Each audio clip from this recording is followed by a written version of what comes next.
میں نے محسوس کیا کہ میرے علاوہ بھی اس قبرستان میں کوئی موجود ہے جو یہ تمام منظر دیکھ رہا ہے، کیونکہ کسی کا سایہ مجھے درخت کے ساتھ اوجھل ہوتا ہوا دکھائی دیا تھا۔ خوف و ڈر سے میرا دماغ چکرانے لگا، لیکن جلد ہی پرسکون ہو گیا، کیونکہ درخت کے پیچھے پوشیدہ سایہ سحرش کا تھا، جو آہستہ آہستہ چلتی ہوئی میرے قریب آئی۔ اس کے لبوں پر فاخرانہ مسکراہٹ تھی، آنکھوں میں ٹھاٹھے مارتا پیار کا سمندر بھی تھا۔ جان، اس شخص سے میں بہت زیادہ خوفزدہ ہو گئی تھی۔ اگر تم اسے قتل نہ کرتے تو یقیناً میری زندگی کی شمع یہ گل کر دیتا۔ وہ کئی دنوں سے میرا پیچھا کر رہا تھا، اب بھی اس نے ایسا ہی کیا۔ مجھے اس قبرستان میں اس نے دیکھ لیا۔ اس کی آنکھوں میں وحشت تھی۔ میں اسے دیکھتے ہی ڈر گئی اور ادھر ادھر چھپنے لگی، لیکن وہ بہت ہی چالاک اور تیز تھا۔ میرا پیچھا کرتا رہا، مجھے پکڑنے کی کوشش کرتا رہا۔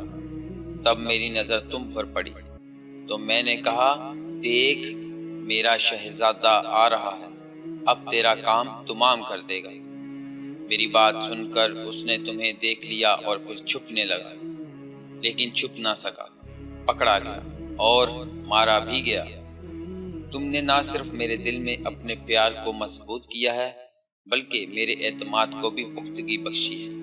اب میں بالکل پرسکون ہوں، یوں جیسے آزاد ہوائیں ہیں۔ سحرش کو مطمئن دیکھ کر میں بھی پرسکون ہو گیا۔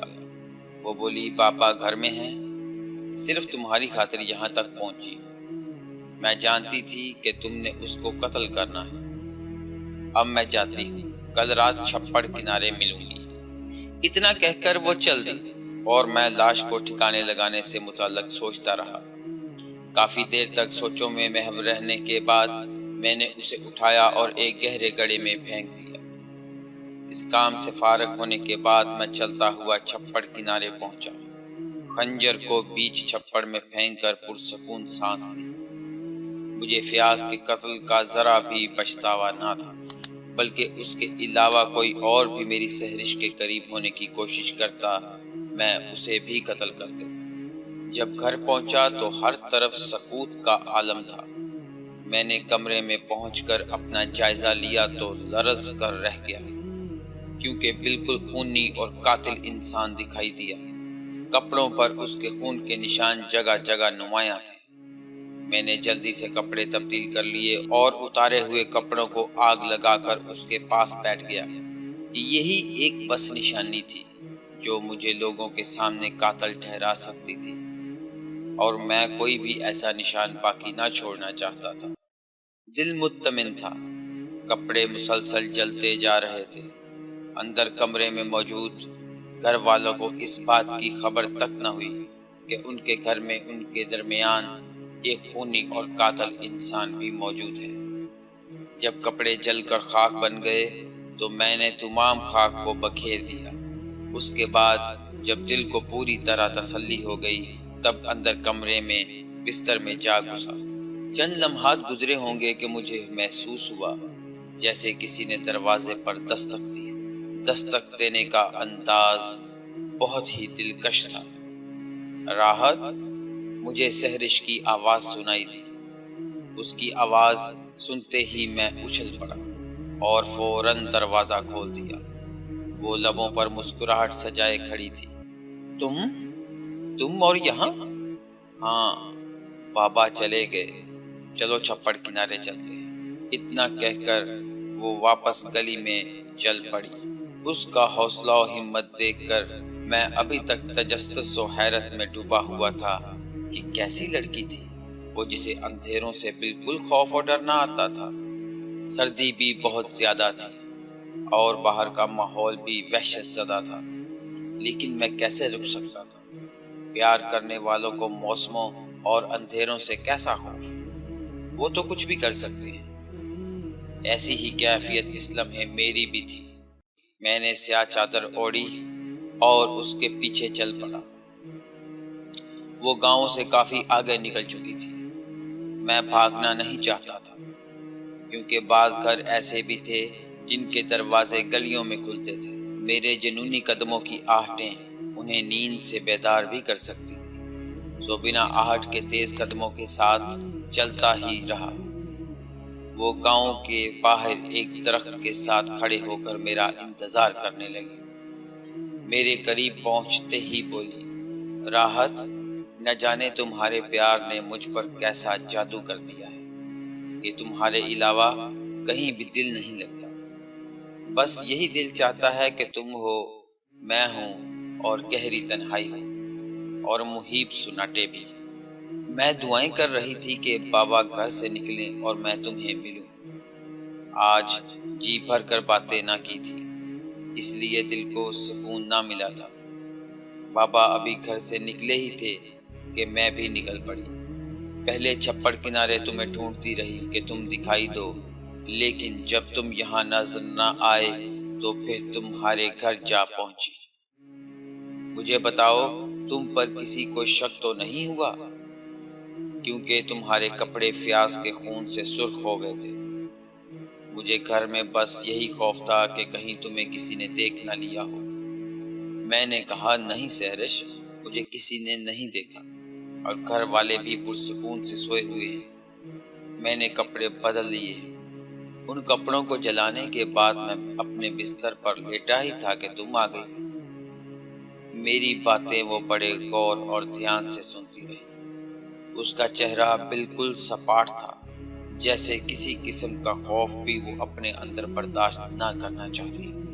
سحرش، میں ابھی ایسی ہی کیفیت سے دوچار تھا۔ ویسے ایک بات تو بتاؤ، تمہاری ہمت و طاقت اور حوصلہ دیکھ کر کئی مرتبہ تو میں خود بھی خوف زدہ ہو جاتا ہوں کہ تم عورت ہو یا کوئی اور مخلوق۔ کسی بھی چیز سے تم کو خوف نہیں آتا۔ میری بات پر اس کے منہ سے ایک کہکہا پھوٹا، اور نہ جانے کتنے لمحات تک وہ ہنستی چلی گئی۔ مخلوق اور میں؟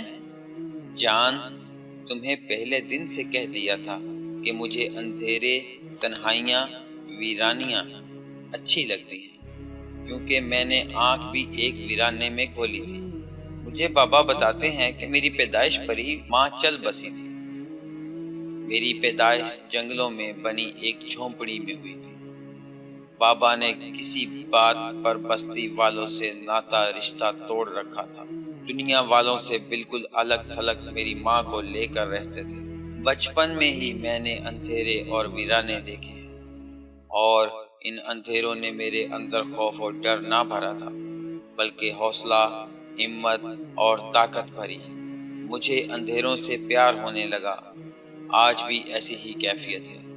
حالانکہ بابا چاہتے تو گاؤں میں بھی رہ سکتے تھے، لیکن ان کو پتہ نہیں انسانوں سے کیسا خوف ہے کہ مجھے انسانی نظروں سے چھپا کر رکھتے ہیں۔ سحرش نے درخت سے ٹیک لگائے تمام کہانی سنا ڈالی اور بولی، ارے تم نے مجھے کن باتوں میں لگا دیا ہے؟